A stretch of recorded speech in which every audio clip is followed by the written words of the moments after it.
шамсиддин ин манзили канори душанберо бо нархе харидааст ки ҳоло манзилҳои маркази пойтахти тоҷикистон ҳамин қадар қимат доранд. аммо ин хонаи гарон на чун хонаи истиқоматӣ балки ба унвони идора ё худ офис сабт шудааст. ширкатҳои сохтмонӣ ба хотири кам кардани хароҷот бинои истиқоматиро дар маҳаллаи саноатӣ бунёд намуданд. аз рӯи санад Шамсиддин бо ҳамсараш Шаҳло дар утоқи маъмурӣ зиндагӣ доранд. ҳамаи пардохтҳо, ҳамаи андозҳоро мо ҳамчун барои хонаи истиқоматӣ месупоридем. ҳеҷ як аз ҳамсояҳо ҳатто фикр намекард ки ин хонаҳо чун идора кор мекарданд. ҳоло 45 оила дар се бинои шашошиёна амалан на дар хонаи истиқоматӣ балки дар идораҳо зиндагӣ доранд. ширкатҳои сохтмонӣ ваъда доданд ки тадриҷан хонаҳои онҳоро аз нав сабти nom мекунанд, аммо кореро анҷом надоданд.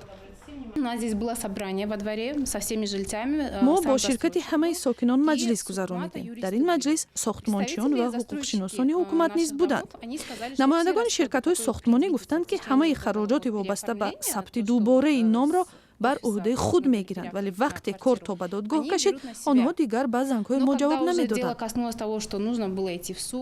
дар ҳамин ҳол Розибегӣ мегӯяд, ҳоло гуфтугузорҳо ҳаст ки дар ҷои биноҳои истиқомати онҳо корхонаи нав бунёд шуда маскунонро мекӯчонанд.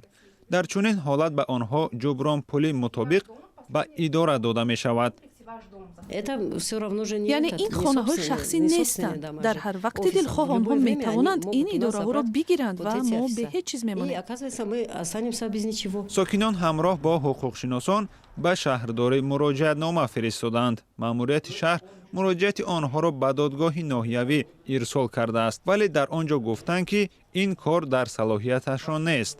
мақомоти сохтмонӣ ҳам дар ҷавоб гуфтанд ин нақшаи генералии шаҳр аст ва ҳаққи тағйир додани онро надоранд.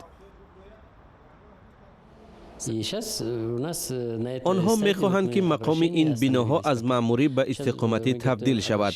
мо ба ҳукумати кишвар муроҷиатнома омода мекунем, зеро тағйири мақоми сохтмонҳо дар салоҳияти ҳукумат ва шаҳрдори Душанбе аст. ҳоло сокинон талаб доранд ки барои муайян кардани мутобиқати бино ба истиқомати онҳо комиссияи махсус ташкил карда ва ташхис гузаронда шавад. онҳо умедворанд ки натиҷаи ташхис барояшон ҷиҳати муроҷиат ба ҳукумати кишвар кӯмак хоҳад кард.